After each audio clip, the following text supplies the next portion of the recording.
Theo and Don Antonio was staring at her. Don Antonio was so tired. Hindi niya alam kung paano pa niya didisiplinahin ang anak niya. Nakakahiya na rin naman na lagi itong nasasangkot sa mga gulo at babae pa naman. Don Antonio talked to Theo for a deal. Iho, I want you to marry my daughter. Ha? Ano ho? Marry my daughter. At ako nang bahala sa kapatid mo. Sir, hindi ko naman ho ka-level ang anak ninyo. Hindi rin ho yun papayag. Well, bago niya pa man malaman, she will be married to you already. Pero para po sa kapatid ko, sige ho sir, gagawin ko. Theo, I want you to pretend na anak ka ng kasosyo ko sa negosyo and that you will marry her out of fixed marriage. Sir, baka ho hindi ko naman mapanindigan kasi kahit kailan hindi naman po ako nag-astang mayaman. Hindi ko ho alam kung paano din yan. I will arrange it for you. The things that you need to know and everything else. Sige po sir, susubukan ko. Kung bago ka pa lang sa channel na ito, Ate Jane TV, huwag kalimutang pindutin ang notification bell and subscribe button. Sana po hindi naman malaking abala sa inyo ang pagpindot ng subscribe button dahil ang kapalit po nito ay ang pagsuporta para makapag-produce ng mga libreng stories sa mga channels ni Ate Jane. Maraming salamat!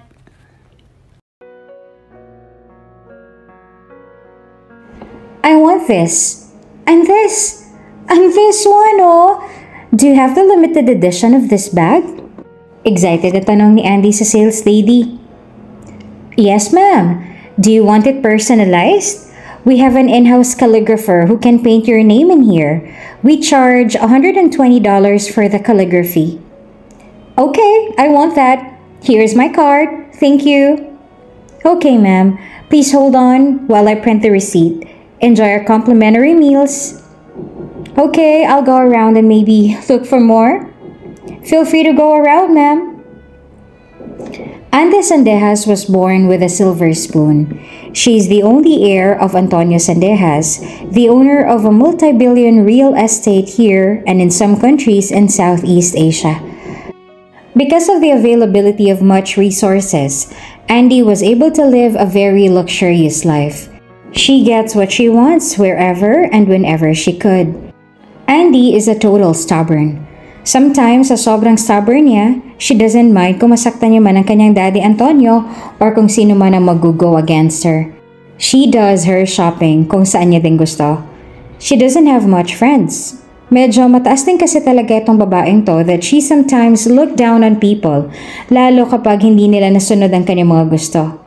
Well, she gained a lot of haters all along kaya halos bahay, school, at mall lamang ang buhay niya. She's not a people pleaser then. She can live in her own fenced world and acquire all the luxury she wants because of course, she could. She believes that money makes the world go round. Pathetic. But that's the woman she is. Sino nga ba naman ang gustong maging kaibigan ng taong to? She can just kick you out of her life whenever she wants to. Si Andy ay ulila na sa ina. Her mom died from a car accident noong bata pa siya. She wasn't able to enjoy the nourishing hands of her mother. Well, maybe the reason why she's so mean. She lived her life in abundance alone because that's what her father could only give. Money. Time with her father was so scarce, causing her to, of course, live according to her comfort. Her dad wasn't there in her milestone naman kasi. Her dad was busy building their empire. Her father knew this is the best way to raise her daughter kaya ganun na lang din ang provide ng daddy Antonio niya sa kanya. Andy has a yaya, si Yaya Nora. Yaya Nora acted as her mother all her life. Inis na inis man palagi ay awa pa rin ang nananaig kay Yaya Nora. Wala nang iba pang makakaintindi sa kanyang alaga, kundi siya. Makailang beses na rin niyang iniwan si Andy dahil na nga sa pag-uugali nito. Pero dahil na rin sa tawag ng pangangailangan, ay balik pa rin siya ng balik sa kanilang mansyon. Though she treats Yaya Nora unpleasant minsan, Yaya Nora has a great space sa heart ni Andy. Bilang bata ay kay Yaya Nora niya naramdaman ang pag-aaruga ng isang ina. Andy shares her victory and struggles kay Yaya Nora. "Anak, Andy." Pagtawag pa ni Yaya Nora kay Andy. She calls Andy at times dahil tumanda nang ang dalaga si Yaya Nora, kakaalaga ng kanyang amo na si Andy. "Anak, Andy, marami ka nang napamili, abay maghunos dili ka naman sa gastos, Andy. Hindi naman forever ay may pera kang igagastos sa lahat ng luho mo. Abay magtira ka naman ng para sa mga emergency mo. Abay hindi naman ata iyan mabuti, ano?" "Hay naku Yaya, okay lang yan. Minsan na nga lang ako mag-shopping ngayon eh. Ikaw ba, may gusto ka bang bilhin?" "Ay nako, ibibili ko dito ay peperahin ko na lamang. Abay ang mga presyo ng mga ito ay pwede nang itayo ng isang disenteng bahay sa probinsya. Huwag na lang, Andy. Hindi pa naman nabubutas yung aking bag na katsa. Okay pa yun. Hindi ko pa naman kailangan ng bagong bag. Tsinelas na lamang, Andy." "Oh yeah, slippers! Yaya, come on. Punta tayo ng Hermes. Gusto ko yung flats nila doon. Bili tayo ng slippers, Yaya." Kahit pakabago-bago ng kanyang slip-ons ay bumili pa rin ito ng bagong tsinelas mula sa Hermes. Totoo nga ang sabi ng Yaya. Makakapagpatayo ka na ng bahay sa presyo nito. Minsan nalulumo na si Yaya Nora sa sobrang waldas ng alaga, pero wala naman itong magawa dahil isa lamang siyang Yaya. Hindi naman siyang nagpakandakuba para lang malikom ang pera na kanyang winawaldas. Tahimik na lamang si Yaya Nora pero tahimik itong nagdarasal sa Panginoon na, "Panginoon, maaaring mo hubang turuan ang leksyon ng batang ire? Ani mo'y Diyos na nagmamay-ari ng lahat ng pera sa buong mundo kung makapagwaldas eh. Ay, sana'y matutunan niyang mga bagay na talagang may halaga sa mundo." Tahimik na panaginip ni Yaya Nora. "Theodore G. Montemayor, please proceed to teller 7. Announce ng isang teller. "Good morning po, ma'am. Ma'am, iwi-withdraw ko na ho lahat ng laman ng savings ko na yan. Kailangan kasi sa gamutan ng kapatid ko. Ubus na ho ako eh." Sabi ni Theo. "Ay, sayang naman ho sir ang savings account ninyo. Pwede nyo naman ho kunin na muna yung sobra sa maintaining balance po ninyo para ma-preserve ho natin ang bank account ninyo. Sayang ho sir eh." Sagot naman ng teller. Gustuhin ko man po, hindi ko na ho kasi talaga kaya, ma'am. Halos na cash advance ko na nga ho lahat ng sweldo ko pero kulang pa rin eh. Sige na lang, ma'am. May awa naman hong Panginoon. Malay mo naman ho, baka manalo ako sa loto at makapagbukas muli ako ng savings account dito sa bangko ninyo." "Oh, siya, sige. Basta pamilya pong pinag-uusapan eh. Walang hindi kayang gawin, di ba po?" "Tama po kayo." Tugon pa ni Theo sa teller. Pangalawang savings account na ni Theo ang kanyang isinara dahil inubos niya na ang mga laman nito. Lagi na kasi siyang kinukulang dahil sa patuloy na gamutan ng kapatid niyang may sakit na leukemia. Simula bata pa ito ay lumalaban na ito sa sakit sa dugo. Dito na nga rin halos napupunta ang sweldo ni Theo. Si Theo ay isang driver ng multi-billionaire businessman. Dating driver din ng bilyonaryong amo niya ang kanyang tatay. Ngunit dahil matanda na ito ay inirekomenda niya ang kanyang panganay na anak na si Theodoro Montemayor o mas kilalang Theo. Mabait, masipag at mapagkumbabang tao si Theo. Bagamat nakapagtapos ng kolehiyo, ay hindi naman ito pinalad sa board exam kaya hirap din naman siya makapasok sa government agencies. Ang pagiging driver ay okay naman na trabaho pero hindi ito ang kanyang pinapangarap. Maganda naman magpasweldo ang kanyang amo kung kaya't grinab niya ang opportunity para makatulong sa magulang at sa kanyang kapatid na may sakit. Bukod sa pagiging driver ay pinagkakatiwalaan din siya ni Don Antonio na mag-deposit ng malalaking amount of money at alam na alam rin ito ang mga monetary transactions ng kanyang amo. Maliban kasi sa pagiging driver, minsan din siyang inuutusan ng kanyang amo na gumawa ng mga paperworks dahil flexible naman si Theo. Madaling turuan at mahigpit ang kapit sa kanyang dignidad. Very trustworthy person indeed. Nabibilib nga rin ang kanyang amo sa kanya dahil marunong itong mag-weigh ng kung anong nakakabuti sa kumpanya ng kanyang amo. At tuwang-tuwa doon si Don Antonio sa performance ni Theo. Palagi ring nagkakwentuhan si Theo at ang kanyang amo na si Don Antonio. "Kamusta naman ba ang araw mo, Theo?" tanong ni Don Antonio. Okay naman ho, sir. Dumaan ho ako sa bangko kanina. Nag-close ho ako ng account kasi kailangan ko na hong i-withdraw yung naiwan kong pera para sa gamutan ni Renz, yung bunsong kapatid ko ho. Magalang na sagot ni Theo. Baka kailangan mo ng pera, sabihin mo lang ako. Pag-offer pa ni Don Antonio. Naku, wag na ho, sir. Panay cash advance na nga ho ako sa inyo eh. Okay lang naman ho ako, sir. Kaya pa naman po. Magalang na pagtanggi ni Theo. Naku, wag ka nang mahiya sa akin, Theo, ha? Naiintindihan ko naman yung sitwasyon mo eh. Sagot naman ni Don Antonio. Salamat ho talaga, sir. Ang bait niyo po sa akin, sir. Walang anuman yon. Ang importante, gumaling yung kapatid mo. Alam mo, hanga ako sa mga tulad mo na marunong sumuong sa hamon ng buhay, Theo. Hindi tulad ng anak ko. Hay, hindi ko alam kung anong gagawin ko sa batang yon.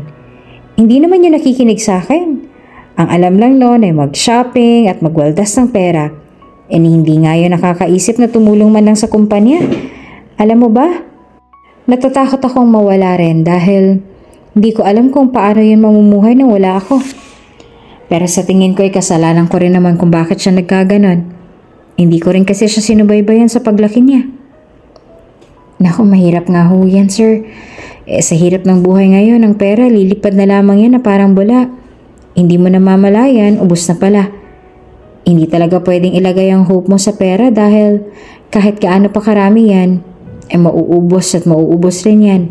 Lalong-lalo na kung hindi ka marunong magbanat ng buo para makahanap niyan muli. Sinabi mo pa. Sana nga ba'y may matutunan niya yan?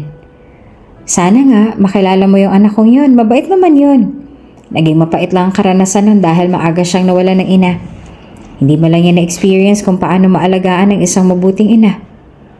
Napakabait ng asawa ko at sobrang maalaga sa anak namin. Pati na rin sa kanya. Kaya nga ba hindi na ako nag-asawa pang muli dahil hindi na ata ako makakahanapan ng tulad niya. Maganda rin yun, Theo. Napakagandang babae. Simple lamang at hindi maluho. Gustong-gusto ko yung ipinagluluto niya ako. Hindi na nga ako nakakakain ng restaurant noong buhay pa siya dahil palagi kong nilulook forward ang mga luto niya. Kaya lang ganun talaga. Hindi naman natin hawak ang mga buhay natin. Hindi natin alam kung hanggang saan lang tayo. Kitang-kita ko nga ho sa inyo, sir, na kahit napatay na ho si ma'am, ay hindi pa rin ho kayo naghahanap ng iba pang mapapangasawa ninyo. Siguro ho'y talagang napakabuti ni ma'am. Tugon naman ni Theo. Ay nako, sinabi mo pa. Ikaw ba, iho? Meron ka na bang nobya? Abay, swerte din ang babae na makakapartner mo. Napakasipag mo at madiskarte sa buhay. Ay, wala ho, sir. Hindi na ho ako naghahanap pa dahil hindi ko naman ho ata kayang panindigan. Naubos na ho ang oras ko sa bahay namin Pati ho lahat ng pera ko ay nauubos na rin sa pamilya ko, sir. Mukhang hindi ko pa ata mapapanindigan ang role ko bilang boyfriend kung sakaling magkakarelasyon man ho ako. Parang mahirap na ho yata yan para sa akin, sir, kaya nga po hindi ko na pinapasok yan. Abay, masarap magmahal, iho. Hindi mababayaran ng pera yan. Yung commitment mo, yun naman ang pinaka-importante sa pakikipagrelasyon. Mahiwaga ang pag-ibig, iho. Yung mga akala mo ngayon na hindi mo kayang gawin, magagawa mo yan pag ikaw ay tinamaan na ng pag-ibig. Hindi mo na namamalayan yan na ang dami mo na palang kayang gawin dahil sa pag-ibig. Mabibigla ka na lamang sa mga kaya mong gawin. Ay, kung magsalita ho kayo, sir, ay para bang ako'y unti-unti nang nakukumbinsin na pasukin ang buhay pag-ibig. Mukhang napakaganda ho ng inyong karanasan sa ganyan at ako ho'y naiinganyo na rin maghanap. Kaso nga lang, sir, wala pa ho ako napupusuan Tayo mga lalaki, tayo naman ang mga hanting ng dalaga. Trabaho natin ang maghanap at manuyo ng ating iibigin. Yung mga babae naman, maghihintay lang naman yan at pakikiramdaman ka kung sincero ka ba sa iyong pag-ibig, hindi ba? Tanong pa ni Don Antonio. Sa bagay, may punto ho naman kayo. Bakit hindi mo ligawan ang anak kong si Andy?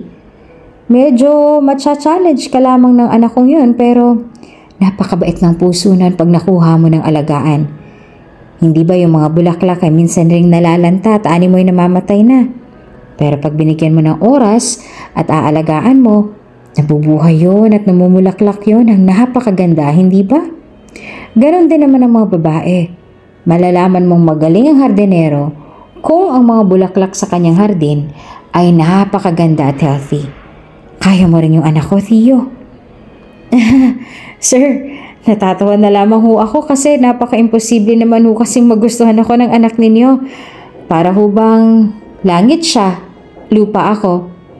Parang kailanman ay hindi yata kami pwedeng magsama. Ganun ang pakiramdam ko. Hindi mo pa nga nasusubukan ay binibigyan mo na kaagad ng limitasyon ng sarili mo.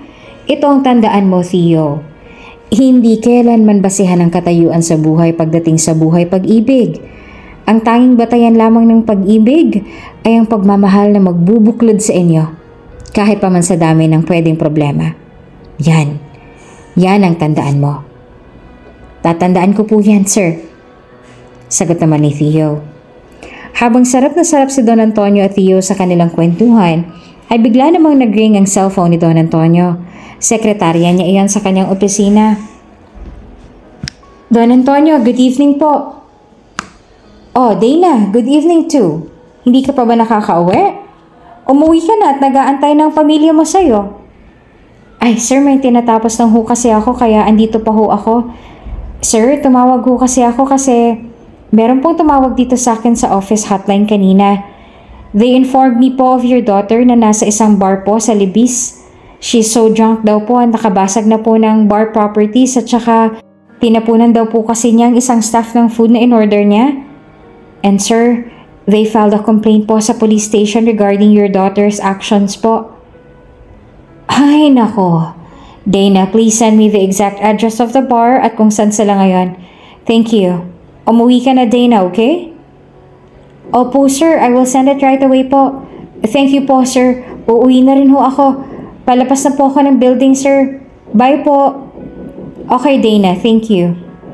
Ay, nako. Hindi ko na talaga maintindihan ang anak ko, Theo. Hindi kayo gumagamit siya ng bawal na gamot? Nako, hindi naman ho siguro, sir. Tinungo na nga ni Don Antonio at Theo ang location ni Andy. Nasa police station ito malapit sa bar na pinuntahan niya earlier. Naabutan na lang natutulog sa bench si Andy. Nakalugay ang buhok. Marahil ay nasampal ito ng nakasagutang staff sa bar. Nakakaawa mang tignan ng kanyang sitwasyon puno naman ng galit ang bar crew na kanya nakaalitan at nireklamo talaga siya for breaking some of the property sa bar and for putting a crew into humiliation. Despite the crew's complaint, walang pakialam si Andy.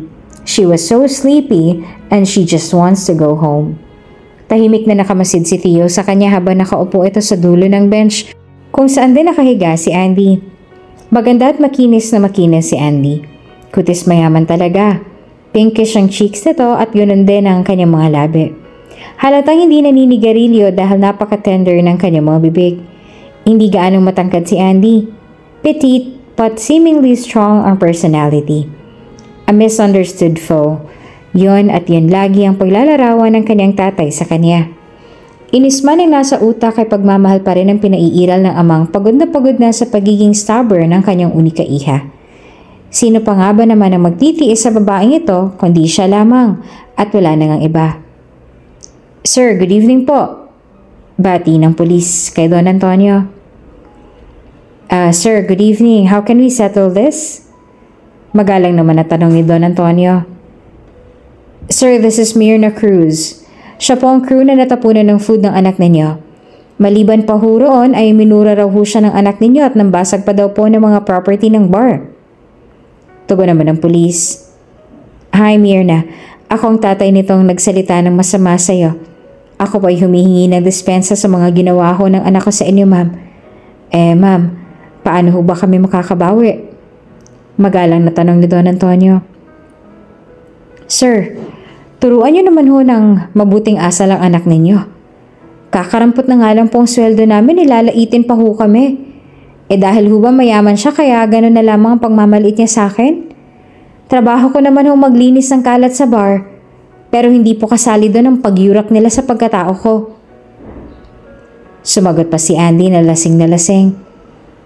Ang sensitive mo naman. Sabi ko naman kasi sa'yo, babayaran ko naman yun eh. Andy, stop it. Nakakaya ka na. Ma'am, I'm very sorry po. I take accountability po sa asal ng anak ko. Maaari po bang isettle na lang ho natin ito, ma'am? I apologize po. Habang inaawat ni Don Antonio ang kanyang anak ay tahimik lang na nakatitig si Theo sa gilid at sobrang naiinis na sa pinagagagawa ni Andy. Hindi na rin tama na pinapahiya niya ang kanyang tatay sa presinto ng mga gabing yon. Buti na lang dahil marunong lang mapagkumbaba si Don Antonio. Kaya mabilis lang na naareglong gusot na pinasok ni Andy.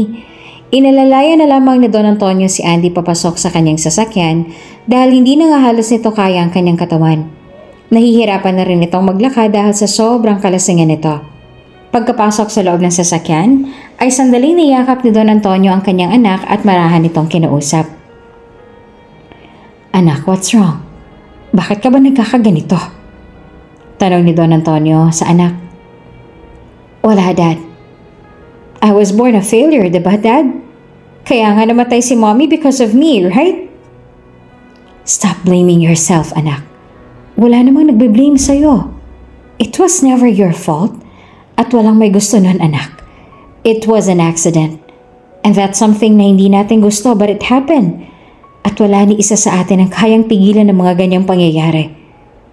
Hanggang ngayon, you are still blaming yourself. Anak, please, I want you to stop blaming yourself. Kasi hindi mo naman gusto yon. It was never your fault. Naiiyak na lamang si Andy at maliniyakap ang ama na sobrang higpit. Habang kinocomfort ni Don Antonio ang kanyang unika iha, ay tahimik naman na nagmamasid si Theo sa salamin. Naku-curious na nga ito kung bakit gano'n ang asal ng dalaga. Nagagandahan siya sa dalaga na naiirita rin dahil sa mga na-witness nitong hindi ka nais-nais na pag-uugali. Maganda nga si Andy ngunit hindi lubos maisip ni Theo na maaari siyang mahalin ng babaeng ito dahil hindi niya kayang ibigay ang duho nito. Sa isipan ni Theo, pareho niyang mayaman lang din ang pwede sa babaeng to dahil napaka-high maintenance nito. Hindi ko nga siguro ito maaaring dalhin sa kanto para lang kumain ng Betamax at isaw. Siguradong mandidiri lang to at iiwan ako mag-isa sa ere nito. Hay, alisin mo na nga lang sa utak mo mga iniisip mo, Theo. Imposible yan. Nagmaneho na nga lang si Theo at hinayaan na lamang ang mag-ama sa likod na mag-usap. Dinerecho na ni Theo mag-ama sa mansyon para makapagpahinga na rin ito. Kahit matagal na si Theo sa mansyon ay hindi man lang ito napapansin ni Andy. Masyadong preoccupied si Andy at madalang lamang itong tumambay sa kanilang bahay. Kung sakali mong magstay man ito sa kanilang mansyon, ay nakakulong lamang iyon sa kwarto. Hinahatiran na nga lang siya ng pagkain ng kanyang yaya Nora pag nasa mansyon lamang siya. Hindi ito mahilig makipaghalubilo sa mga kasama nila sa kanilang mansyon. Tanging si Yaya Nora lamang ang nakakalapit at nakakausap niya. Madalas na laman ang kwento ng mga katulong, driver at hardinero sa kanilang mansyon si Andy.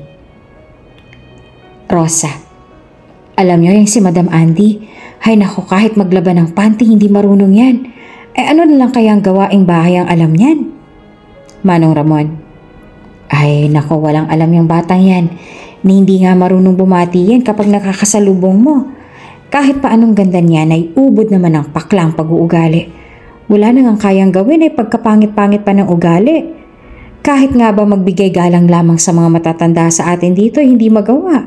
Gawaing bahay pa baka mo? Jenna. Ay, totoo ho yan, Manong. Aba hindi ata usong pagmamano sa kanya. Ni po at opo nga hindi ko narinig sa kanya yan. Hindi ko nga alam kung paano yan nabubuhay ng maayos dyan sa kwarto niya. Hindi kaya babahong bunganga niya? Ay isipin niyo ho, wala na ho yung kausap sa loob ng kwarto, nakatikom pa yung bibig niya buong araw. Nako, panis sa sigurong laway niyan kaya nangangamoy kumbaga. Kanya siguro hindi tayo kinakausap ano. Nagtawanan na lamang ang mga katulong sa mansyon na nagmemerienda sa mga panahong yon. Habang sila'y nasisipagtuwanan habang nagkakwentuhan, ay dumating na lamang ng bigla si Yaya Nora. Uy, kayo dyan.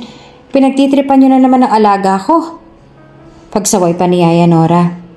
Nako, pagkalaki-laki na niyang alaga ninyo hindi niyo ba yan marunong bumaba dito at kumuha ng pagkain niya? Wala ba siyang kamay at lahat na lang inaasa sa inyo?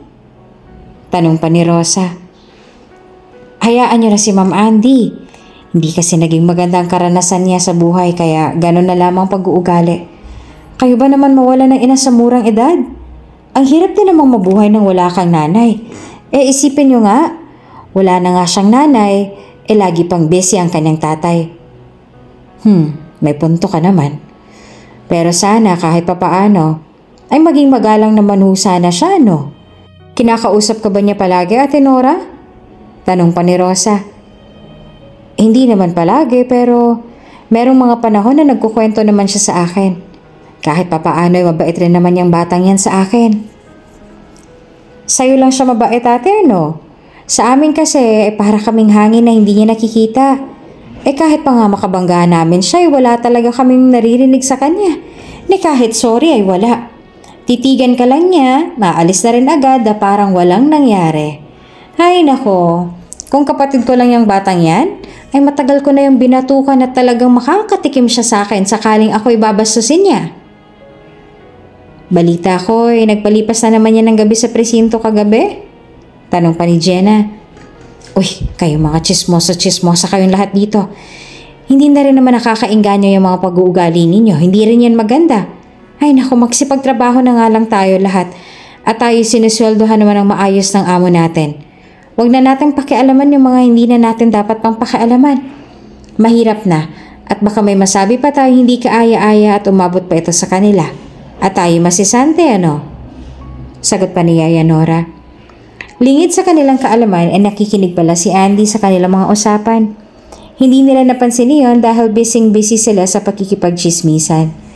Nagulat na nga lang sila nang biglang bumukas ang pintuan ng kusina at nakita nilang lahat na nakatayo si Andy dito at tila mangangain na ng taong buhay ang mga mata nito. May problema ba kayo sa akin? Bakit niyo ako pinagchichismisan? Punyeta kayong lahat. Mga squatters sa katulad niyo wala na talagang ibang alam gawin kundi makipagchismisan sa oras ng trabaho. Ano ba kayo rito? Binabayaran ba kayo para bantayan ang mga ginagawa ko? Abaleche kayong lahat Inis na sabi ni Andy. Wag ka naman ganyan, Andy. Maghunos diri ka nga't bigla-bigla ka nalang nagagalit dyan na wala namang rason. Normal lang naman na mapag-usapan ka namin dahil itong mga kasamahan ko ay gusto rin bagang makausap ka. Nagtataka lang naman sila kung bakit ang tahimik mo.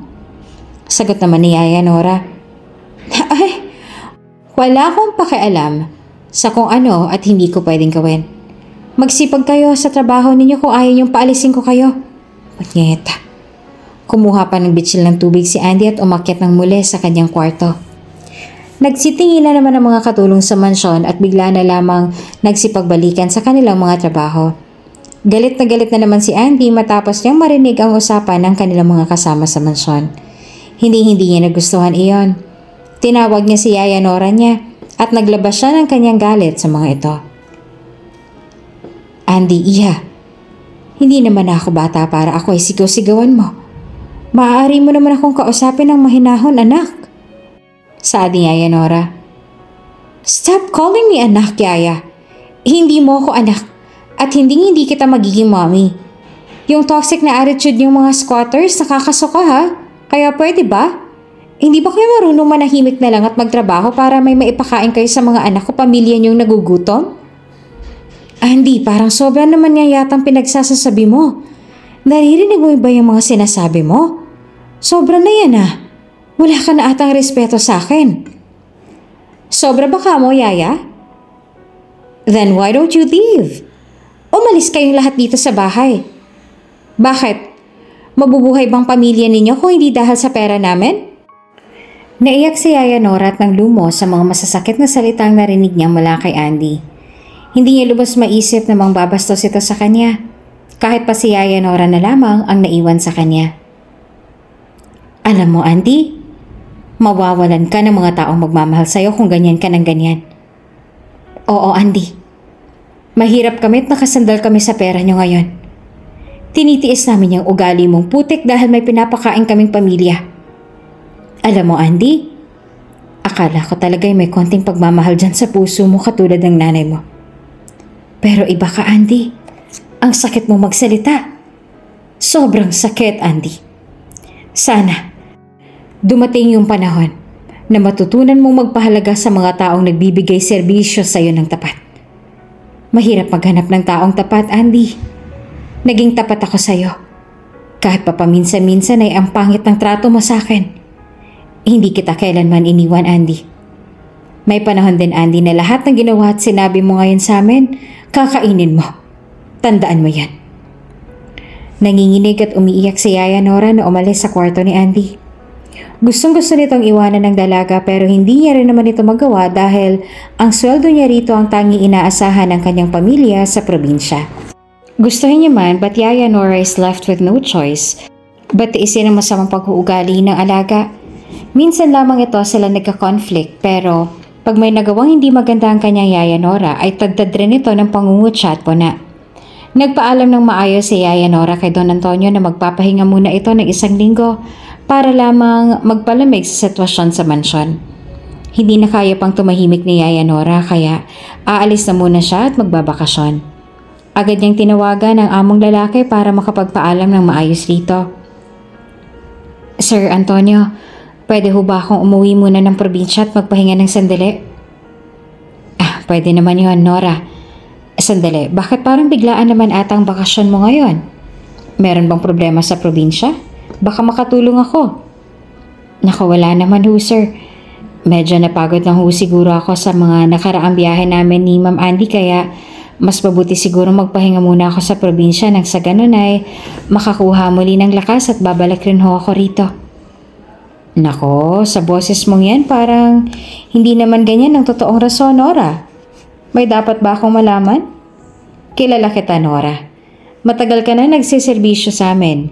Hindi ka naman nagmamadaling magbakasyon maliban na lamang kung ikaw ay inaway na namang muli ni Andy? Sir, normal naman ho yan sa amin ni Andy.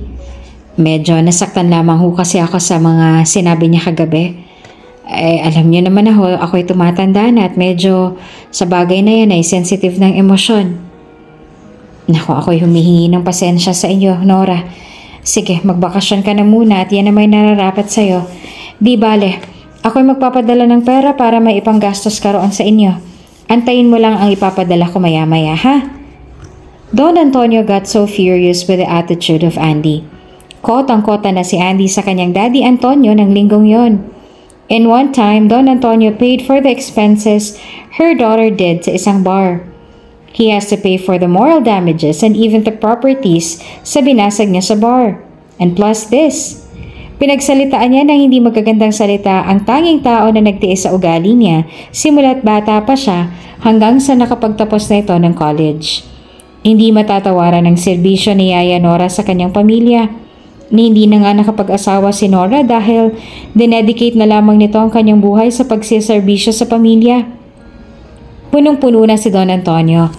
He values his workforce so much that he doesn't tolerate anyone na maglo-look down or magtatratong basura sa mga staff niya.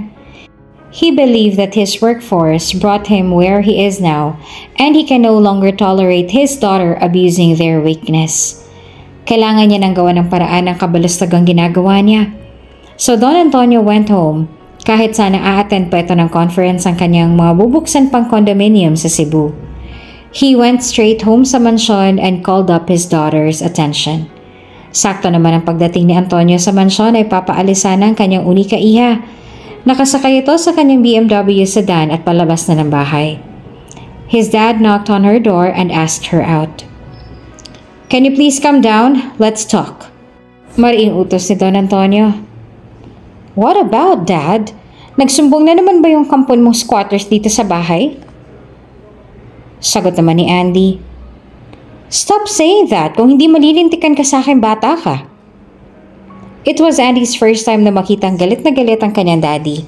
His eyes was fiery and his voice was deep. Dali-daling bumaba si Andy kahit pa nagdadabog ito papasok ng bahay.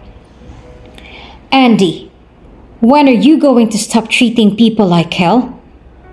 I'm not treating them that way. That's their life. And I'm not treating them any way they deserve kasi hindi naman natin sila ka-level. They wouldn't understand me, Dad, kasi nga mga squatters sila. Nasampal pa ni Don Antonio si Andy matapos itong sabihin ng mga katagang squatters. Andy, you stop! Or else mag-aasawa ka na agad bukas. I will let you learn your lesson the hardest that you could ever imagine. I don't like your plans at all. This is not your life, Dad. This is mine. And I'll do whatever that pleases me. Ako nakakaalam kung ano mabuti para sa akin. Kaya stop acting like you even care for me. Because you don't. You only care about your assets. Wala ka naman talagang pakialam sa buhay ko. Andy was crying. For once, Andy, please obey me. Mariing sagot naman ni Don Antonio. And why should I? You don't even know me. Am I really your daughter? Ngayon ka may pakialam dahil napahiya ka na naman. At stake ang apelido mo. For God's sake, Dad, stop acting like as if you care at all. Stop treating me like a kid, Dad. You've lost the time. Iniwan ni Andy ang kanyang daddy at umalis ito papunta muli sa bar. Then again, she did what her dad hates. She got drunk, and the worst part is na-hit niya ang poste ng kanyang kuryente at sumabog ang transmitter, causing the whole subdivision na mawala ng kuryente. Complaints were all over the social media, and again, involved na naman ang pangalan ni Andy Sandejas. Reporter: Isang aksidente ang nangyari between J. Santos and E. Rodriguez streets. Isang BMW sedan ang nabangga sa poste ng Meralco, causing the adjacent subdivision to lose electricity. Lasing di umano ang driver nito na anak ng isang multi-billion businessman na si Antonio Sandejas. According to the police na nag-iimbestiga ng insidente ay lasing umano ang babaeng nagmamaneho ng sasakyan na si Andy Sandejas. Sa katunayan na hindi pa nga ito makausap ng maayos sa mga otoridad dahil na rin sa impluwensya ng alak sa kanyang katawan. Tahimik na nakikinig ng news headline si Theo at si Don Antonio while on the road heading to the place kung saan nadisgrasya si Andy. Upon arriving sa area, wala na si Andy. She was brought to the hospital. Agad naman pinuntahan ni Don Antonio ang ospital na pinagdalhan kay Andy. Finally, when they arrived sa hospital, Andy was lying in one of the hospital beds emergency room. She was unconscious and so drunk that all she does is yell at people who came near her. Lasing na lasing nga. Theo and Don Antonio was staring at her. Don Antonio was so tired. Hindi niya alam kung paano pa niya didisiplinahin ang anak niya. Nakakahiya na rin na lagi itong nasasangkot sa mga gulo at babae pa naman. Don Antonio talked to Theo for a deal. Iho, I want you to marry my daughter. Ha? Ano ho? Marry my daughter.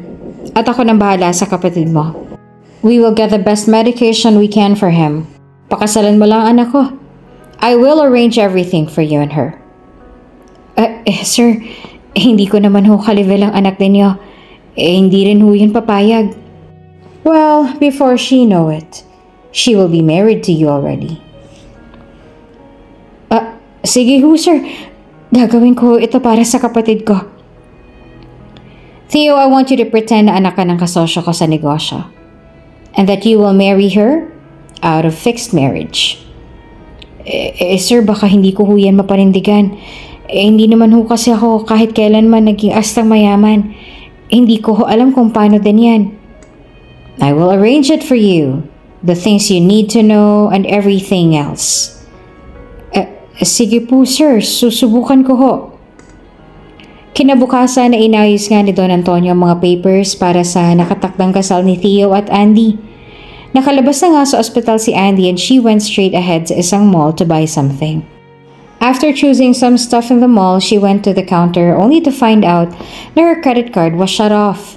Hindi niya na ito magamit dahil pinakat ng kanyang tatay ang kanyang account. She felt so ashamed queuing sa cashier without a penny para ipambayad sa kanyang mga pinamili sa mall. She no longer argued sa cashier kasi she felt she no longer has the power para magmayabang at magdemand ng attention. Money has always been her edge according to her. She does whatever she wants kasi alam niyang mapera siya. Iniisip niyang counterpart lagi ng magandang pagtrato sa kanyang perang kanyang sinispend to get the service and attention she needs. Not even a single peso sa kanyang wallet. Wala siyang kahit pamasahe lang sa taxi or pang-grab man lang. While walking, she scrolled on her phone and found out na wala talaga siyang malalapitang iba in her time of need. Sa phone book niya, the only person she can run into is her yaya Nora, who's out of town at the moment at marahil ay matatagalan pa bago bumalik dahil nga rin sa pangungutya nito sa kanya. Suddenly, she now remembered how she treats people. Awang-awa siya sa kanyang sarili. But also, she realized something in her heart. She has been so mean to everyone. But rather than dwelling on these thoughts, she diverted it and began to hate her dad again and put the blame on him. Imbes na panindigan ang kamaliang nagawa, ay mas pinili nitong mag-point ng finger sa kanyang tatay at muli itong sisihin dahil hindi na naman ito nakuha ang gusto niya.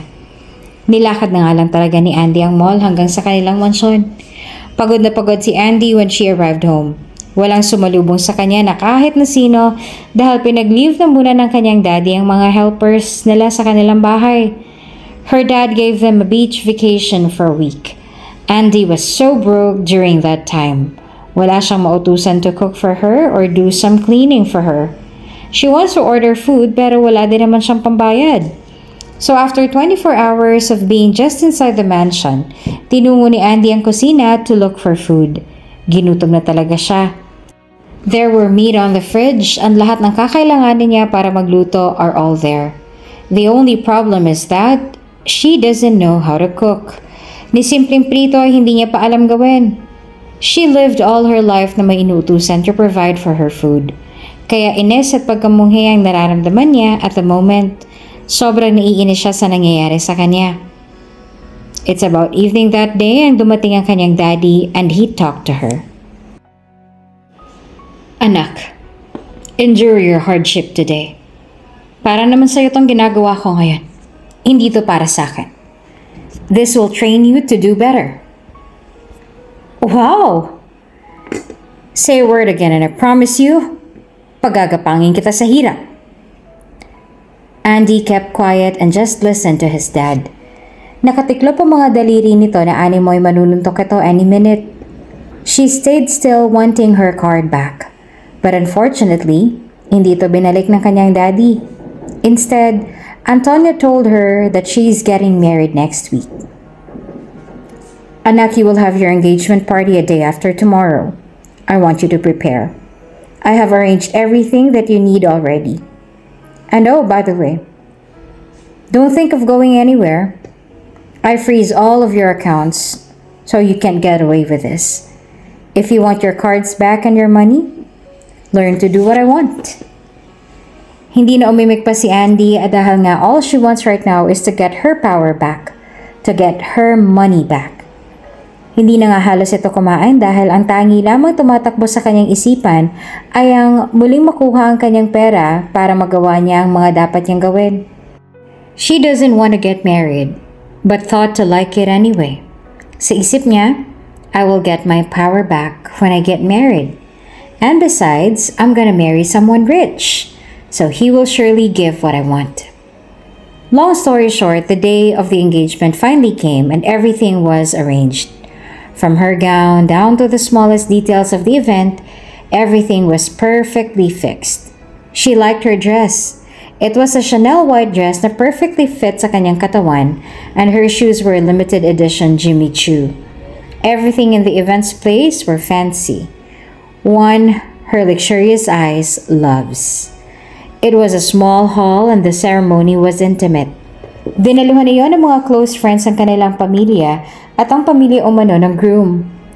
A little after 6 p.m., Andy came sa event's place with her dad.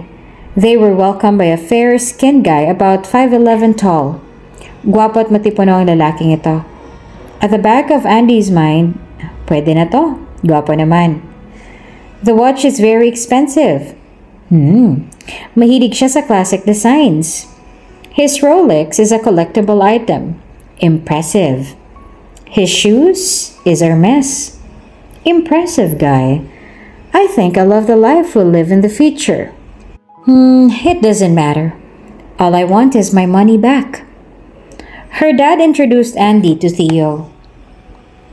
Andy, this is Theo. He is the son of my good friend Lando, also one of our investors sa Sandejas Land, Cebu. Nakipagkamay si Theo kay Andy as a sign of respect. Theo is doing well sa kanyang pagpretend na mayaman. He will be your fiancé, Andy. He is a very nice guy. Very simple and magalang.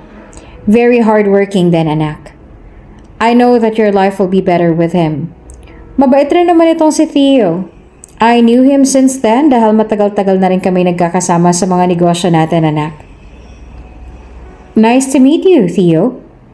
Gumiti si Theo kay Andy and invited her to sit with him sa kanyang table. Let's go, sit there.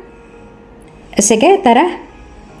Andy finally managed to smile looking onto Theo. Theo was astonished sa beauty ni Andy. Have a seat. And he guided Andy sa pag-upo. You want a drink? Tanong ni Andy. Oh no, I don't drink, Andy. Sagot naman ni Theo. Oh, really? Oh, well, that's good for you. Yeah, I think I don't like the taste. Dagdag pa ni Theo. Oh, ako hindi. I can drink a bottle of this alone. Grabe ka naman. Di lasing ka na nun. Well, syempre.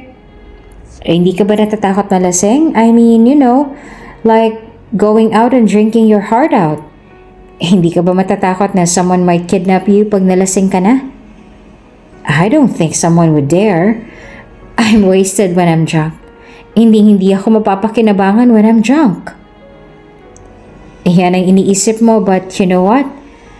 Ang dami nawawalang babae right now. At binibenta sila somewhere abroad para gawing sex slaves. Would you want that to happen to you?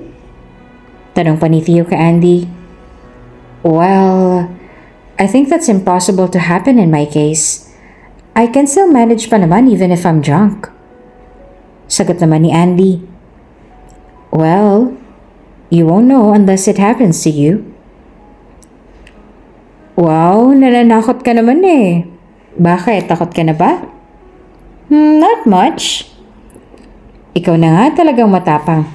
Nagkapalagayan pa ng loob ang dalawa at naging komportable na rin naman si Andy sa kanya. Andy thought, magaling rin naman palang pumili ang daddy kahit papaano. Somehow ay napabilib niya ako sa choice niya. I think a new spoiler has come to love me. And even if it's not love, I don't care. I just have to get my money back. You might want to go look for a better place than this. Ang boring naman kasi dito. Reklamo pa ni Andy. Ang dami mo talagang alam. Let's stay here for a while. Biglang hinawakan ni Theo ang kamay ni Andy and instantly, Andy felt so happy. There were butterflies in her tummy. Kinilig siya ng husto. It was the first time in her life na nakadama siya ng ganon. Her hands were never held by anyone except her mom and dad. When she was young. After her mom's death, hindi na muling nahawakan pa ni naman ang kanyang delicate na kamay, not even her dad. Kaya ibang-iba ang kanyang nararamdaman after Theo held her hands tightly. Dagdag pa ni Theo ang mga salitang ito. Kailangan mo nang masanay sa mga ganito dahil magiging husband mo na ako. We'll be doing this all the time. Okay? You got me in this. Well, I think I can bear with this. It feels good anyway. Makinig na tayo sa kanila? Pagyaya pa ni Theo. At the middle of the dinner, tumayo ang daddy ni Andy to propose a toast and to tell everyone about the occasion at hand. Today, I am thrilled to tell you that my única hija, Andy, will be getting married with a Theodoro Montemayor. His dad was a dear friend who's been helping our company since day one. I believe this guy will bring out the best in my única hija and he will take care of my daughter. Maybe way much better than I did. Cheers to new love and cheers to Theo and Andy's engagement party. Isinuot na nga ni Theo ang singsing kay Andy. The party was fun and intimate. Andy felt a relief for the sumptuous dinner she had. Ilang araw din siyang nagno-noodles lang because that's all she had sa bahay nila. She doesn't know how to cook kaya talagang noodles all day long.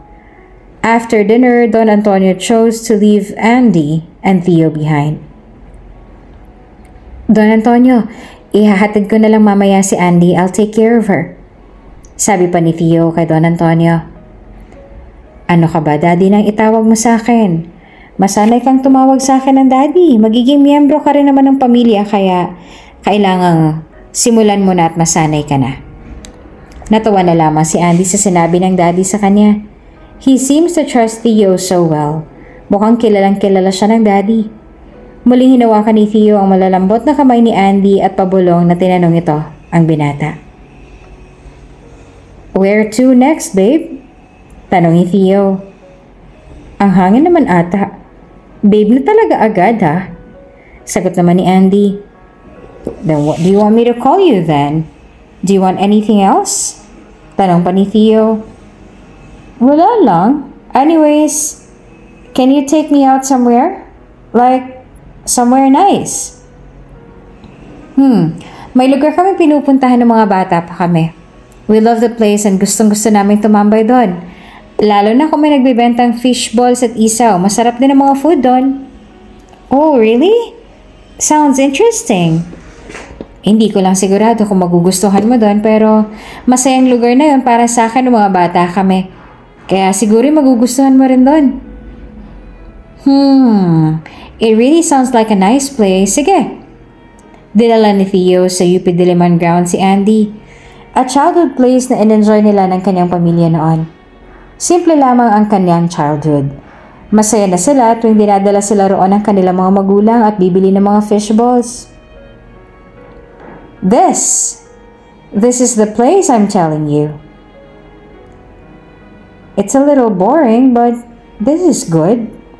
Akala ko dadalhin mo ako sa fancy place. I thought of bringing you here kasi I wanted you to know me a little better. And also, gusto ko ring magkwentuhan tayo. Ano ba yon? Let's get to know each other. Sabi naman ni Theo. Sige, I think somehow that's a good idea. Alam mo ba, hindi ko pa na-try mag-picnic. I wanted to try them though, when I was young, kaso my mom died early. I was like 8 when she died. Everything was perfect. My mom was so nice. She loved me and loved spending time with me. She cooks for me. Basta, marami kaming activities ng mommy ko when I was young. Naupo si Andy curling up her knees and looked through the meadows mula sa likod ng SUV ni Theo. Talaga ba? Hindi mo pa na-try? Alam mo, picnic lang dito noon. Solve na kami ng mga kapatid ko eh. Nagtatakbuhan kami dito. Naghahabulan. Simple lang din yung mga pagkain naming dala. Nagsasalo lang kami sa tasty bread at simpleng peanut butter. Sobrang saya sa amin noon, Andy. Mukha nga masaya ang childhood mo kasi nakikita ko sa'yo that you are so fulfilled with what you have. Parang lahat okay lang sa'yo. Well, hindi naman, kaya lang we thrived. And we are where we are right now because of the hard work we exerted. Hindi naman ako katulad mo na pinanganak na gold na agad ang kutsara sa bunganga. Lahat ng meron kami ngayon, produkto yon ng pagsisikap naming lahat. Sagot naman ni Theo.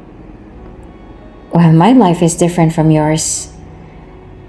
I lived a life I never wanted.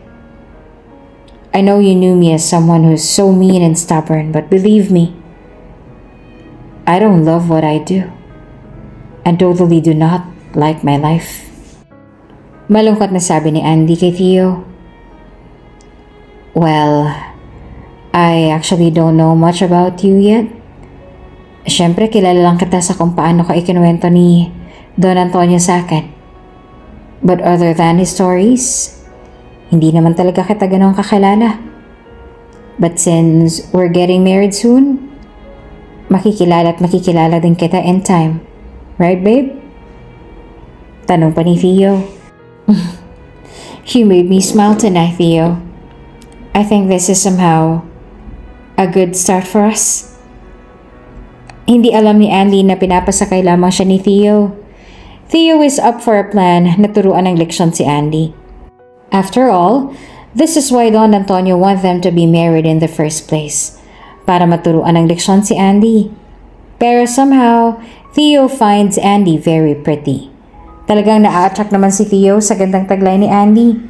Minsan nga'y nasulyapan ni Theo ang mapuputing dibdib ni Andy at napukaw ang pilyong utak nito. Para bang na-curious ito sa kung anong meron sa loob nun. Pero nananaig pa rin naman ang respeto niya sa dalaga at sa ama nitong handang tumulong sa kanya sa kahit na anumang paraan. Natural ang pagiging magalang ni Andy. Nakalakihan niya na ito. Marami din kaibigan si Theo. Palakaibigan nga din talaga itong binatang to. Kahit nga yung mga nakasabay niya sa bus ay naging kaibigan niya pa. Kahit na sino ay kayang kaibiganin ni Theo. Maliban lang din sa mga mayayamang tao na katulad ni Andy. Medyo aloof siya sa mga taong katulad ni Andy dahil hindi niya naman alam kung paano makikibagay sa kanila. Ayaw niya ring mapunasan ito kaya umiwas na lamang siya. Ngunit bilang tugon na rin sa pangangailangan ng kanyang kapatid na si Renz, ay sinuong niya ang mga bagay na ayaw niyang ginagawa. Sa isip-isip ni Theo, bago pa man siya mahulog sa akin ay sasabihin ko na lamang sa kanyang totoo. Aaminin ko sa kanya na mahirap ako. Sure ako na siya na mismo mangiiwan sa akin dahil malalaman niyang hindi ko nga siya kayang buhayin at hindi ko kayang ibigay ang mga luho niya. Theo tried to introduce street foods kay Andy. Alam niya hindi kumakain si Andy ng mga street foods.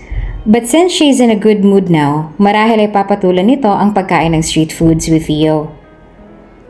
Halika babe, may ipapatry ako sa'yo. Uy, ano yan?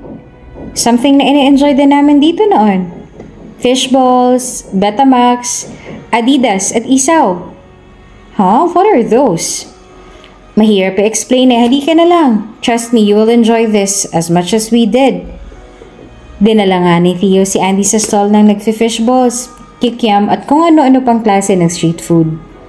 Isa-isa niya in-introduce ang mga street food kay Andy para malaman niya kung ano nga bang mga pinagsasasabi niya. These are all gross, but I will try. Basta sabi mo these are not yucky. Ay nako, try mo na. Malinis naman yan eh. Masarap pa.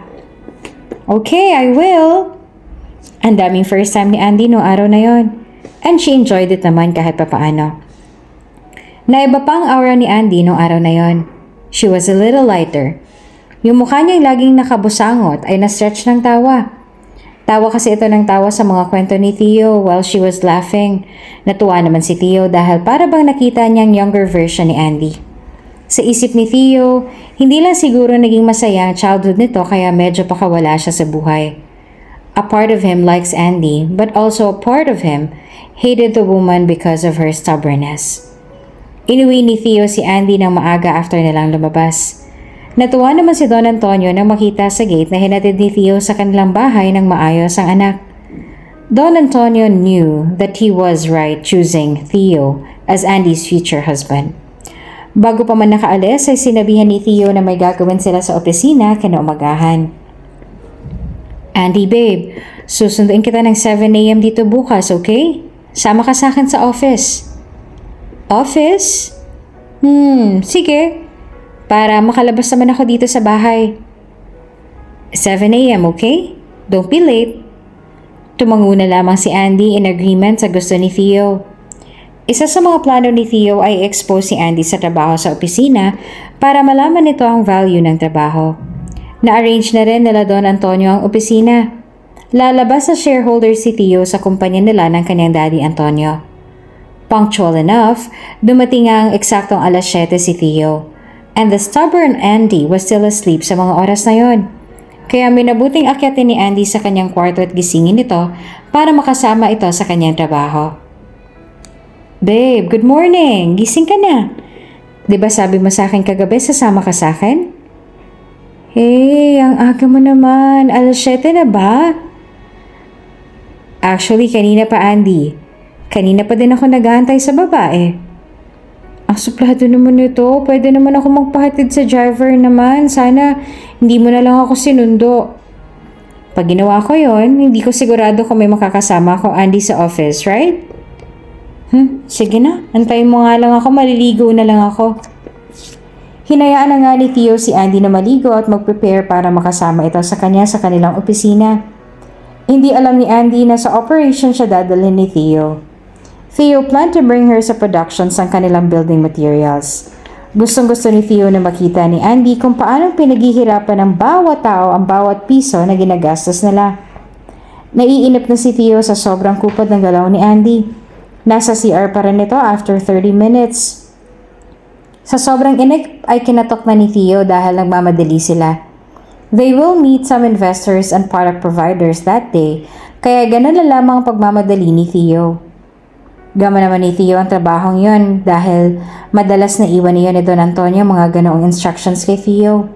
Business Administration graduate din kasi si Theo, kaya knowledgeable din talaga siya sa task na binigay sa kanya ng kanyang amo. Finally, after an hour and 5 minutes, ready na si Andy. Dahil doon ay nakatikim ito ng pagsusuplado kay Theo. Andy, I hope you listen to me. Next time, please do not let the people wait for you. Kasi yung mga oras namin, hinahabol namin yan. You should be sensitive of other people's time. Mapupurnada ang operations natin pag late ka palagi. Some of our providers come early. Kasi sila mismo nagde-deliver pag maaga pang delivery time natin. They personally come to our office to meet us personally at para ma-inventory natin agad ang mga stocks na nakapile up doon sa bodega. Opo, sir. I'm sorry. Magandang-maganda si Andy during time. She had her Korean makeup. Pero before pa ito nag-expose ng beauty niya sa buong construction firm ni Don Antonio, her makeup was simple but very classy. She wore an office skirt and semi-flat sandals. Natawa na lamang si Theo sa kanyang outfit. Oh, ba't ka natatawa dyan, Theo? Wala naman. Are you sure you won't change? Pupunta tayo sa planta. There will be safety measures na ina-apply when we go there. Sure ka na ba sa damit mong yan? Andy was silent looking onto Theo. She chose to dress dahil nga gusto niya magpa-impress kay Theo. At hindi mo lang na-appreciate ni Theo ang kanyang damit. Hindi naman siguro tayo magtatagal dun, diba? Babalik na rin tayo sa opisina, right? Well, hindi ko masisigurado sa'yo ang hindi tayo tatagal doon. There are some things I do sa operations area na inassign sa akin ni Don Antonio. Something that I cannot resist. Basta sumama ka na lang sa akin. On their way to the office, ang daming nakikita ni Andy sa daan. And she would ask Theo to stop para makabili siya ng kung anong gusto niyang pangbilhin. Andy felt so hungry already dahil wala pa nga itong kain pagkalabas nito sa kanyang kwarto. Nung una ay binigyan siya ni Theo ng pera pambili ng breakfast. She gave her 1,000 and this is what she said. Ha? Anong pwedeng bilhin ng food sa 1,000? Seriously, Theo? Ito lang yung ibibigay mong pera? Yes. Bakit, Andy? Kulang pa ba? Naku, kulang talaga. Wow. Alam mo ba, Andy? Yung 1,000 na yan can feed a family of 4 in days.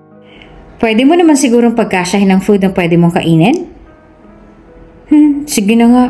Magda-drive-thru na lang tayo sa isang fast food chain para kasya tong pera na binigay mo sa akin. Padabog na sagot ni Andy kay Theo. Andy ordered a packed food from a known fast food worldwide. Andy was used to eating organic foods dahil yun ang food choice nila when she lived in the States ng matagal. Nasanay siya sa mga choices of food na kinakain ng mga tita at mga pinsan niya na organic and non-GMO. Kaya ganun na lamang ang pagreklamo niya kay Theo. But even so, tinanggap na lamang iyon ni Andy and ate her breakfast sa loob ng sasakyan. Andy is also body conscious. She eats real food lang, kaya nga ba ayaw niya ng foods that has so much MSG or any other pampalasa na artificial. Pagdating nila sa planta ay bumugad na kay Andy ang maalikabok na production field. She was so shocked dahil akala niya ay sa main office siya dadalhin ni Theo. Yun pala ay sa mismong site siya dinala nito. She was greeted with warmth by the staff and construction workers. But Andy felt irritated. She hates crowd and hates to mingle around with other people. Kaya nung bumaba siya sa sasakyan ay nilapitan niya agad si Theo. Bakit mo ba ako dinala dito, Theo? What are you up to? I hate crowd. I hate people looking around me. I hate this, Theo. Well, Swallow your hate and stand me through this. Remember, the only way you could be free, financially independent again are in my hands. So you have a choice to either learn or rant. Andy hated a crowd because this actually reminds her of the people surrounding her mommy nung nakahandusay na siya at bumalagda na sa kalsada kung saan siya nadisgrasya. Everything that reminds her of her mom makes her so furious. Ang dami nang nagre-remind sa kanya about sa kanyang mommy, and that is the reason why she has a very unstable mood. We really can tell why people are sometimes mean. Akala ng ibang tao ay likas na suplada at mean si Andy. Hindi nila alam na Andy's mean attitude came from an unresolved trauma nang mangyaring aksidente ng kanyang mommy. Nabigla na lamang si Theo nang biglang tumakbo papalayo sa kanilang kinaroroonan si Andy. And maybe she can't stand the feeling of being in a crowd of people. It's as if sobrang traumatized siya sa crowd. Sobra na talagang pagiging stubborn ng babaeng yon. That even this hindi niya kayang tayuan? Theo found her crying in a dark corner of the construction site. Para bang bata na umiiyak sa gilid. Naisip na kaagad ni Theo that there could be something wrong. Nilapitan niya si Andy and saw that she was shaking and her hands were all wet. Nang malapitan na ng lubusan si Andy ay bigla na lamang itong hinimatay. Andy, what's wrong? You can't be kidding me. Since hindi naman talaga magising ni Theo si Andy, Theo decided to bring Andy sa hospital and he found out that Andy was dealing with trauma all along. She has been under medication since then. Her coping mechanisms were all shut down during her mom's accident. Everything related to it makes her irritated and fearful. It is a psychological disorder that instead of coping ay nagre-react ang mga katawan ng mga patient according to the registered scenario sa kanilang utak. They were not able to process the trauma well, causing them to have this mind condition. The doctor also told Theo that Andy has been in this medication for quite a long time already. Crowded people reminds her when she found out her mom died. Yung panahong yon, a crowd covered the scene kung saan nabangga ang mama niya. That's why whenever she's in a crowd, involuntarily, her mind takes a rewind from that very moment na nakita niya ang mama niya na duguan at walang malay. From there, Theo understood na every actions pala ni Andy were caused by trauma from the accident na kinabilangan niya at ng mommy niya. Theo wondered kung paano ang truth behind such a fragile woman. Habang nasa hospital bed pa si Andy, ay panlulumo ang nararamdaman ni Theo towards her. Theo felt the need to protect her fiancé all the time.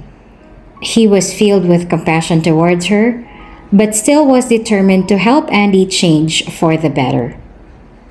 Meanwhile, habang nagre-recover pa si Andy from a different room, Theo went to visit his brother Renz. Halos doon na nga rin nakatira si Renz sa hospital na yon. He's been in and out of the hospital. Renz is Theo's youngest brother. Siya ang dahilan kung bakit susuungin ni Theo ang lahat para lamang madugtungan ang buhay na nag-iisa nilang bunso na si Renz. Renz has leukemia.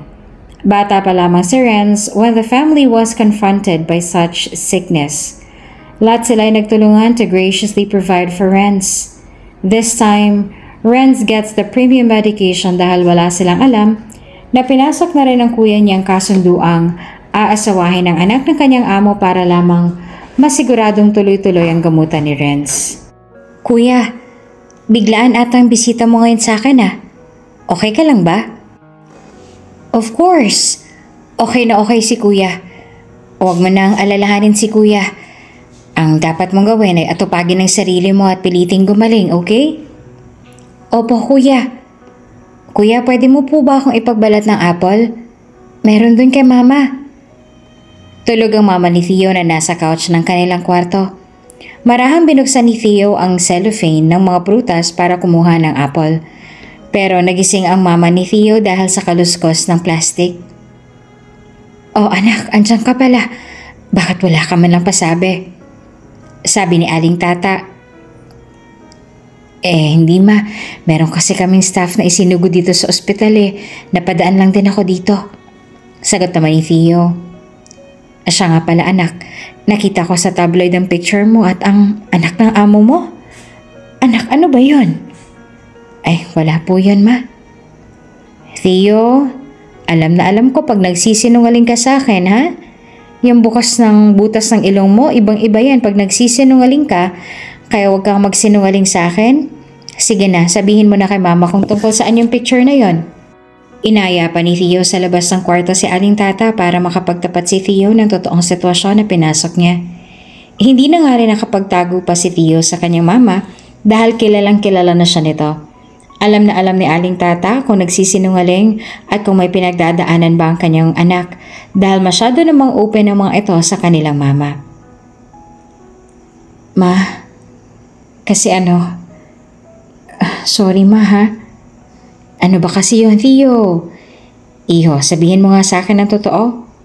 Ipalabas mo na yung katotohanan dyan sa puso mo.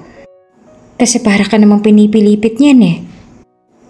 Ma, ipinagkasundo ho ako ni Don Antonio sa kanyang anak na si Andy.